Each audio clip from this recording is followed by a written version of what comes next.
Elijah here on Bhakti Evolution. I hope you guys are enjoying our series so far. This is going to be part 3 on Asteya. And if you guys are liking what you're learning, please subscribe and share with your loved ones. We want to get this message out because the goal in this is to remove the depression, remove the fear, to open up this new consciousness and this new frontier for mankind, guys. So Bhakti Evolution is a way for you to share, for you to take in, for you to connect. And again, I'm offering these for free just for you to do those things. Blessings, love, and light. And so moving into part 3, this is Asteya. And Asteya basically is about taking from life, but not taking more than what you need. Not grasping for more. Being careful of what you think of so that, you know, you're aware of what it is that you need, what it is that's your purpose, what's coming from your heart, and then you can separate that from, you know, what's acting in your mind that may make you think that you need more, or you worry about someone else having more, or that type of thing. Just being content with what is. And what happens is when we allow our minds to make all of these, a grasping mind where it makes all of these false attachments and all of these even real attachments, what we're doing is we're allowing ourselves to be placed under the control of these attachments. And it can be very destructive.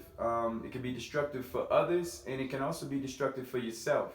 Some examples of Asteya is when you're looking at how people think about money. You know, someone may just need $15,000, but if they can, they're going to make $1 million. So these are the types of things, and it's not to make someone feel bad. Everyone's different. Everyone has their own consciousness and their own path. But this is going back to being Satya and Ahimsa. This is about being sensitive to yourself, using the Ahimsa sensitivity, using this truthfulness of the Satya, and making sure that you're aware of when you are beyond your perceptions, your judgments, in your own mind, and looking at whether you are grasping for more. And this will open up a new world of appreciation for what you actually have, your loved ones, the peace, the abundance that we all have in our lives that sometimes is just waiting in front of us, and we just need to take some time to see it. So another thing that Asteya attaches to is our planet. We live a comfortable life, we have a successful business, we're partaking on foods and drinks that we like, and we're throwing our garbage out, and what's happening is we're grasping for more. We're overproducing, we're producing, and we need to be a little more sensitive to what the results are taking place in the planet.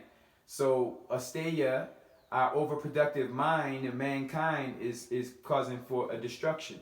And it's okay, everything's perfect because we can fix this. This is part of Bhakti Evolution, and this is a part of the evolutionary process. We all just need to focus on our own sensitivity and self-healing and being aware of how we are working with each other and working with ourselves, involving Asteya. And so this is our 3rd Yama, and then we're going to move into our 4th Yama in the next video. And again, if you like what I'm teaching, no, I'm not teaching, what I'm sharing. If you like what I'm sharing, please click the subscribe button. Again, my name is Elijah. Blessings, love, and light. See you in the next video. Peace.